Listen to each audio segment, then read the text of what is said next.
وہ اکثر جھوٹی ہسٹری ہے، بالکل جھوٹی ہسٹری ہے۔ میں ہسٹری کے ٹیچر سے کہتا ہوں کہ آپ مسلمان ہسٹورینز کی لکھی ہوئی کتابیں میں آپ کو سجیسٹ نہیں کروں گا۔ آپ بشمبر ناتھ پانڈے کی کتاب پڑھیے، جو اڑیسہ کے گورنر رہے، جو 20 سال ممبر پارلیمنٹ رہے، جو سینئر موسٹ گاندھیائی لیڈر رہے، آپ ان کی لکھی ہوئی ہسٹری پڑھیے۔ انہوں نے چیلنج کیا ہے کہ اس سے بڑھ کر کوئی جھوٹ نہیں کہ اورنگزیب مندر توڑواتے تھے۔ انہوں نے 50 فرمان تلاش کیے ہیں، کہاں سے ڈھونڈ کر لائے وہ کہ اورنگزیب نے فلاں مندر کو اتنی جائیداد دی، فلاں مندر کو اتنے لاکھ روپے دیے۔ جھوٹ ہے جھوٹ جو پڑھایا جا رہا ہے۔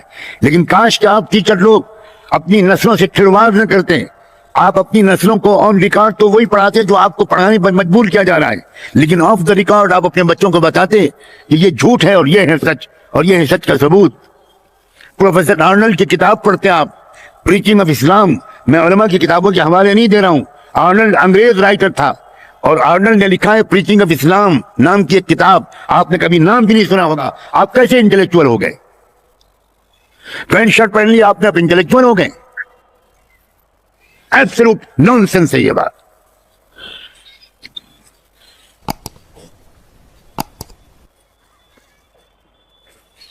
کیا آپ کو معلوم ہے کہ پنڈت موتی لال نہرو کی اردو کی رائٹنگ بہت خوبصورت تھی؟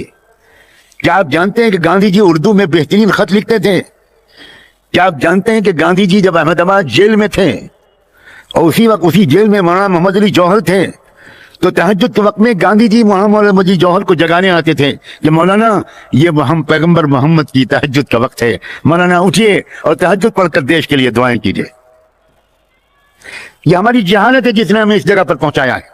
ان پڑھ لوگ اور چوتھی پاس راجا لوگ وہ ہماری عزت سے کھیل رہے ہیں۔ اس میں وہ تو مجرم ہیں، لیکن وہ ہماری جہالت کا فصل کاٹ رہے ہیں، ہماری کمچوری، ہماری خیانت، ہماری اس ملک سے غداری، ہماری اس ملک سے بے وفائی۔ آج ہم کو ملک کا وفادار ثابت کرنے کے لیے کسی کے سرٹیفکیٹ کی ضرورت ہے؟ کون کہتا ہے کہ 25 کروڑ اور 30 کروڑ مسلمان اس ملک میں ماننے کو تیار نہیں ہوں۔ میں نہیں مانتا کہ اس ملک میں 1 کروڑ بھی مسلمان۔ کیا مسلمان ہونے کے لیے کرتا پاجامہ پہننا کافی ہے؟ کیا مسلمان ہونے کے لیے ٹوپی اور داڑھی کافی ہے؟ کیا مسلمان ہونے کے لیے برقع کافی ہے؟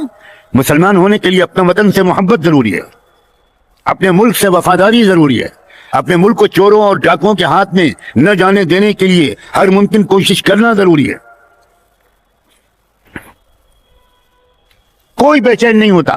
میں اپنے ساتھیوں کو دیکھتا ہوں، 1% بے چینی کسی ساتھی کے دل میں نہیں آتی۔ میں رات بھر کروٹیں لیتا رہتا ہوں، نیند کی گولیاں کھاتا ہوں، نیند نہیں آتی، اور جو لوگ خراٹے لے کر فجر کی نماز بھی کھو دیتے ہیں، ٹرین کا اسٹیشن بھی گزر جاتا ہے، انہیں ہوش ہی نہیں ہوتا کہ ہم کو اٹھنا ہے، اس لیے کہ وہ صرف مکار ہیں۔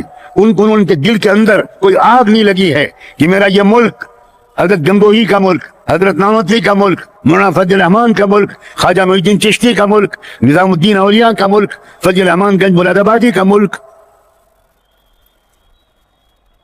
سلطان الاولیاء کا ملک، سلیم ناگوری کا ملک کس رخ پر جا رہا ہے؟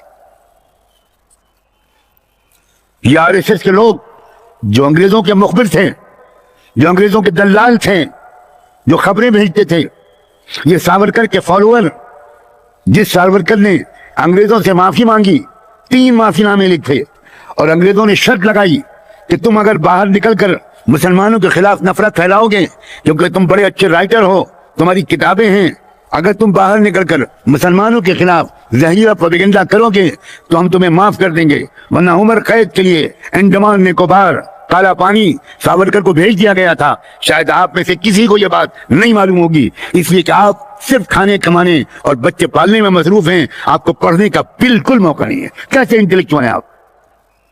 میں نہیں مان سکتا ایسے لوگوں کو علماء، اور میں نہیں مان سکتا ایسے لوگوں کو انٹلیکچوئل جو مطالعہ نہیں کرتے، جو پڑھتے نہیں، جو لائبریری کے ممبر نہیں بنتے، جو سوائے گپ لڑانے کا کوئی کام نہیں کرتے۔ کتنا قیمتی وقت اب تک آپ ضائع کر چکے ہیں، آخرت میں آپ اس کا حساب نہیں دے پائیں گے۔